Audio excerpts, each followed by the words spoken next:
Hey guys, Ashley here, also known as HB Fan, back today with another video. Unfortunately, it is not about Gossip Girl.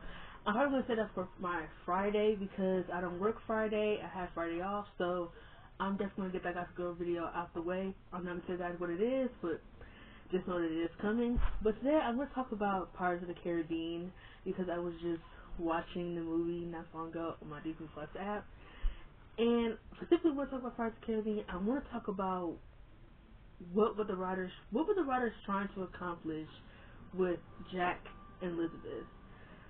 I'm going to try my best to leave Will out of this, but I know you can't talk about Elizabeth without talking about Will, because I definitely am going to make a video on why I feel like the love triangle was just so terrible. It is honestly one of the worst love triangles I have ever seen. But I feel like with Jack and Elizabeth, this was such a missed opportunity.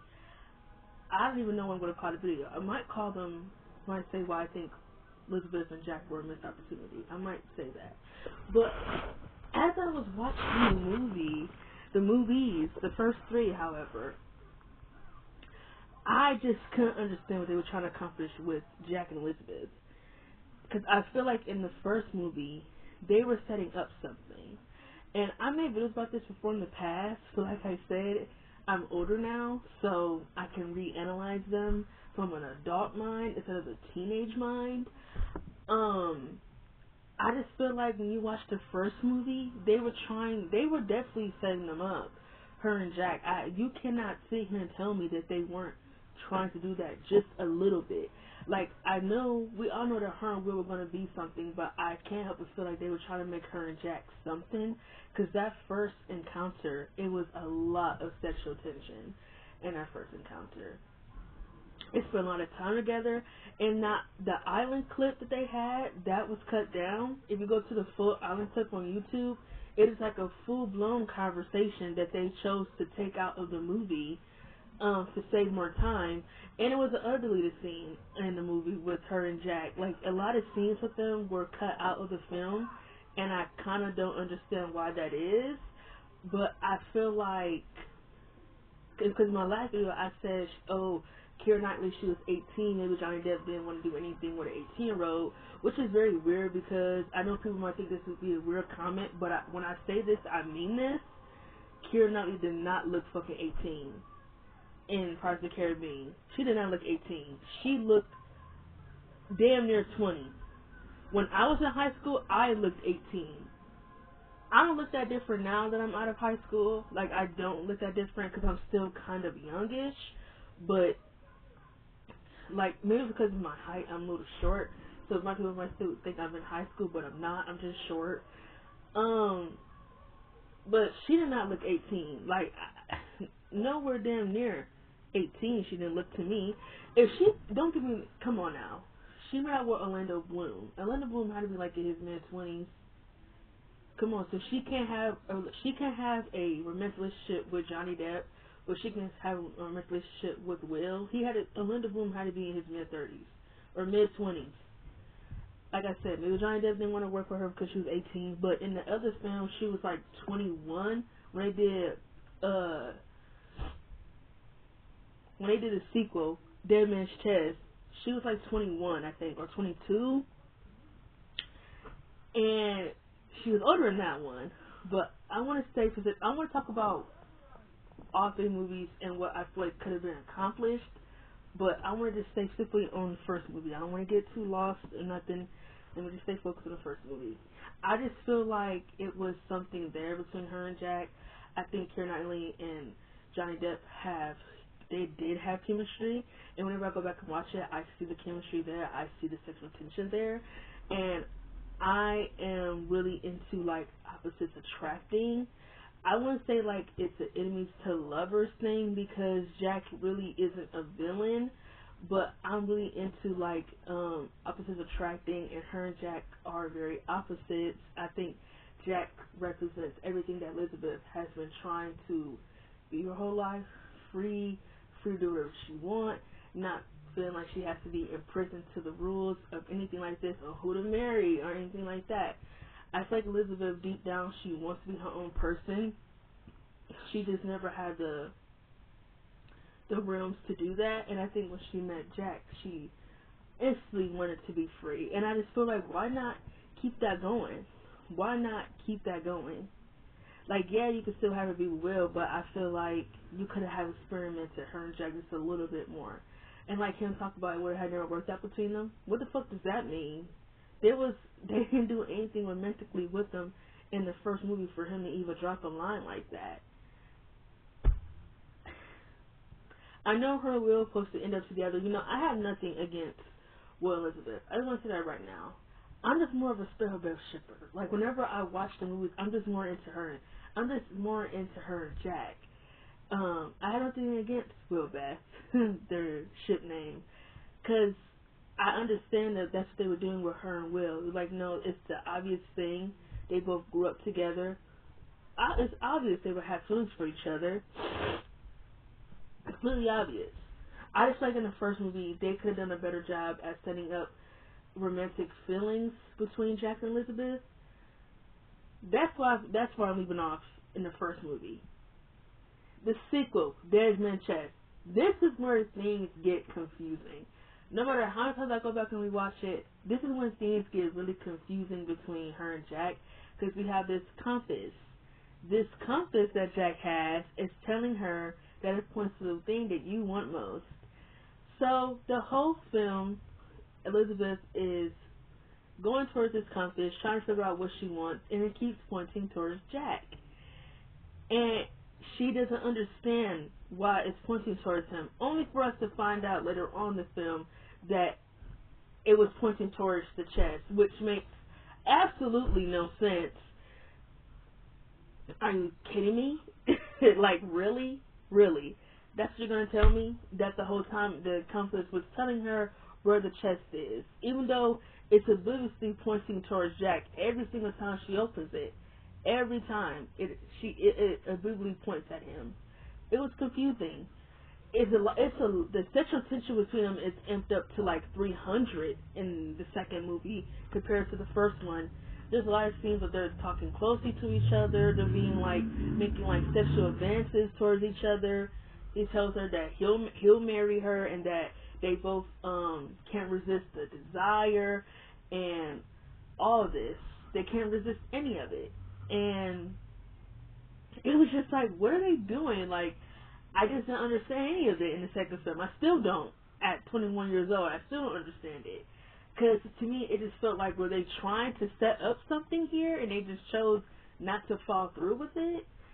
And then her and Jack kiss in the second movie, which was a very hot kiss. And that was the end of it. Her and Will are on the out. Will saw it. He's confused, which who wouldn't be? You just saw your fiance, the love of your life, make out with this man. It's confusing. A whole new different territory. So that's where the second film ends with her and Jack. I feel like it got more confusing. I feel like we still do not have a qualification on whether this is romantic feelings or like are they addressing these desires that they have towards each other. It was very confusing. Like I said, the sexual tension was amped up to 300. It was sexual advances. They're talking close to each other, talking about lust and desire and curiosity. It was just like, what is he doing? And the third movie didn't do anything with.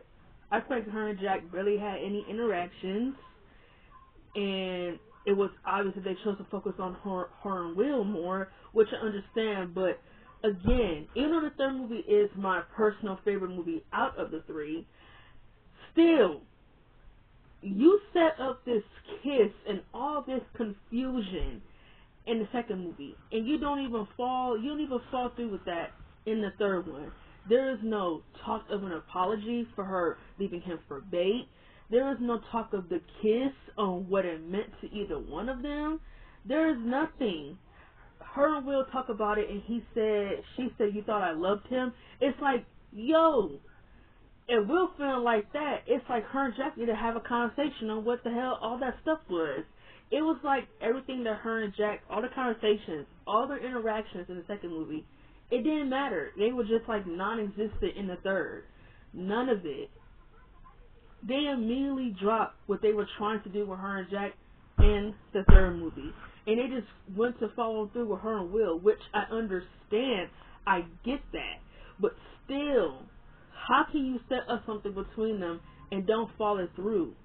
It's just stupid. Like, still to this day, I get so irritated and annoyed because I just feel like they did that because they knew a lot of people were shipping it. Like, maybe back then, a lot of people were like, okay, I hope this becomes something. And it was like, when I watched it, it was like, so who does she end up with? Will or Jack? But me personally, I feel like her and Jack really should have been the end game. Or not even like end game, like maybe that's stretching it. Because I know that her and Will were going to make it to the end. But their failed accomplishment of making this into an interesting love triangle, it just failed on all cylinders. I feel like not taking a chance on making him Elizabeth something was really, really lazy. I feel like they could have been something very interesting if given the chance. And I just feel like for none of that stuff to come fully through that they set up in the second movie, it just pisses me off to this day. It absolutely does. It pisses me the hell off. Nothing. At the end of the movie, she's telling him what had not worked out between them. It's like, how do we know that if you never would have put them together? You had a clear story on opposites attracting right there in your hands, and you didn't even decide to fully throw it out. You didn't even decide to fully accomplish it or see what it could be, because Johnny Depp and Keira Knightley definitely had chemistry. I don't care what y'all tell me, they had chemistry. They had chemistry. If I had to create a list of Johnny Depp's best on-screen chemistry with females, Keira Knightley would definitely be on that list.